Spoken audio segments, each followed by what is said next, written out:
Gloria, cette semaine, tu es venue seule. On n'a pas de présence canine avec nous. Je n'ai pas mon ami cette semaine. Malheureusement, mais je suis très content que tu sois là.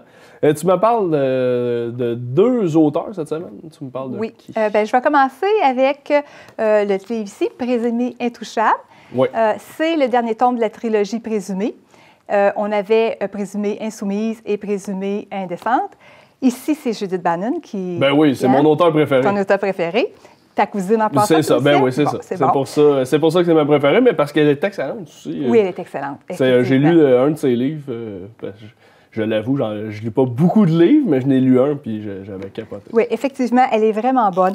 On est avec le troisième tome de la trilogie, Présumé.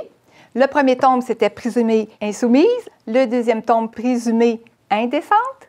Et là, on est avec Présumé intouchable. Judith Bannon, elle a su vraiment apporter son style littéraire à elle.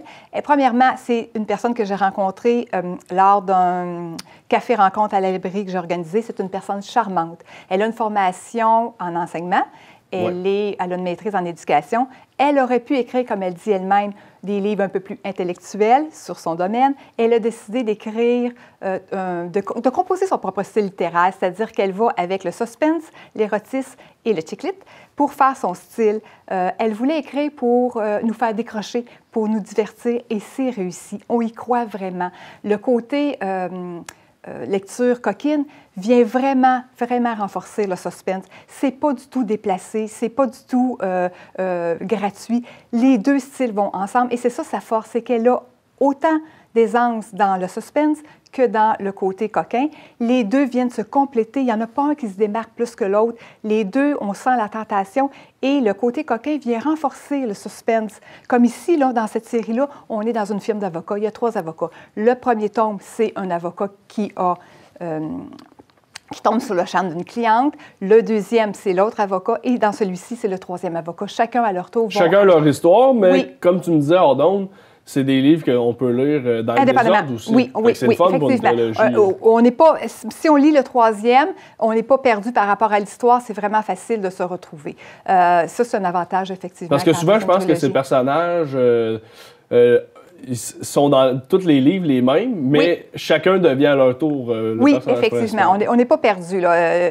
Dans le tome 3 ici, Louane, qui est le personnage, je veux dire, principal avec Olivier, qui est son avocat, c'est la sœur de l'avocat du premier livre, mais on n'est pas perdu là, parce qu'on n'a pas lu le premier. Pas du tout, pas du tout. C'est ça. Judith Bannon, pour moi, c'est quelqu'un qui est vraiment, qui s'est accompli dans son style, qui est vraiment un auteur d'ici qu'on peut être fier d'avoir, hein, de compter parmi nos auteurs. Elle disait à un moment donné qu'elle écrit de la lecture, comment elle dit ça, chaude, parce qu'elle sent, ou elle croit, avec plein de points d'interrogation, qu'on est prêt à ça, ou qu'on le demande, ou que ça vient nous chercher. Mais elle a beaucoup de fans aussi. Là. Ses fans, ils la suivent de série en série. Puis je pense qu'elle a raison à quelque part. Puis si j'avais professionnellement un commentaire à lui faire, c'est bravo, Judith, tu as vraiment su aller chercher notre imagination, autant sur le suspense que sur le coquin. Et puis, elle voulait nous divertir, mais c'est réussi, c'est fait. C'est vraiment quelque chose d'agréable à lire. Ça choque pas, je pense pas que ça choque les gens. Puis ça peut pas non plus amener les gens dans une zone d'inconfort. Je pense pas. Je trouve que c'est bien fait. C'est très bien fait. Puis je tire ton attention ici. Parce que je ne sais pas si tu avais lu dans les remerciements ici, celui-là ici. Non, vas-y. Ah, tu veux que je le lise? Oui, je te laisse lire dans les remerciements. Parce que c'est écrit, là. Oui, je sais que tu t'en vas. Merci à Marc-Antoine, animateur web, qui évolue aussi à ses heures dans le décor de certains tournages télévisuels, comme en ce moment. Son approbation quant aux termes utilisés dans ce milieu m'a conforté dans mes recherches. Je voulais juste me flatter l'ego par la bande. Je fais partie du dernier... Tant que tu fais pas partie de l'histoire, hein? J'ai déjà fait... oui? Ah bon? Où? Dans lequel? Je me souviens plus lequel, mais en fait, je n'étais pas un des personnages. Ah, okay. Il y a juste des 3 filles qui mentionnaient qu'elle allait avoir un spectacle d'humour qui était au Vieux-Bournois, qui était animé par un certain Marc-Antoine. OK, tu faisais pas partie des coquines. Non, une chance que je n'étais pas des inspirations.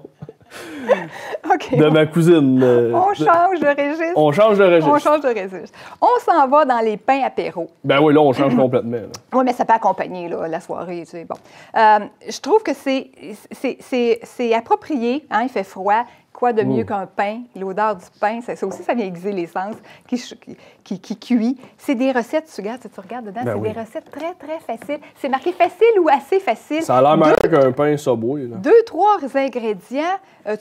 Au début, il y a la recette pour faire les 3-4 sortes de pain, là, si tu veux vraiment t'y mettre. Mais ils disent que tu peux acheter un pain du commerce, aller chez le boulanger, prendre ton pain et le cuisiner. Ils donnent plein de trucs pour le faire. Comment couper un pain sans aller, tu sais, si tu veux farcir un pain, comment le couper pour pas aller jusqu'au bout puis casser ton éventail. Tu prends des baguettes chinoises, tu les mets chaque côté, alors ça fait un stopper pour couper ton pain. Ça donne des bons trucs, puis ça fait ton propre pain maison. Ça fait ton pain maison ou ça fait changement là, des crudités. Tu sais, en temps froid, là, ça fait changement des crudités ou des peanuts ou des chips ou peu importe. Avec la bière, avec du vin, c'est excellent. Trempette. On peut cuisiner aussi avec nos amis parce que c'est facile, ça prend 10 minutes, 10 minutes de préparation. 10 minutes pour faire ce pain-là? Bien, le pain, tu le fais avant, ça c'est sûr, ou tu l'achètes tout fait. Mais pour faire concocter la recette comme telle, là, pour faire ton apéro, c'est 10 minutes de cuisson et 10 minutes de préparation. Tu le fais avec les amis, tu l'enfournes. Et pendant que tu commences à jaser, l'odeur s'imprègne dans la maison. Merveilleux. Mais là, si on lit ça, puis ça avec les amis, là, je sais pas quel genre de soirée qu'on va avoir. Peut-être que tu devrais limiter les amis. Oui, c'est ça. Peut-être fermer le cercle d'amis un peu. Des amis très, très proches. Très, très proches. Un peut-être deux. Pas sûr. Merci beaucoup, Bonne Gloria. lecture, bon apéro. Merci.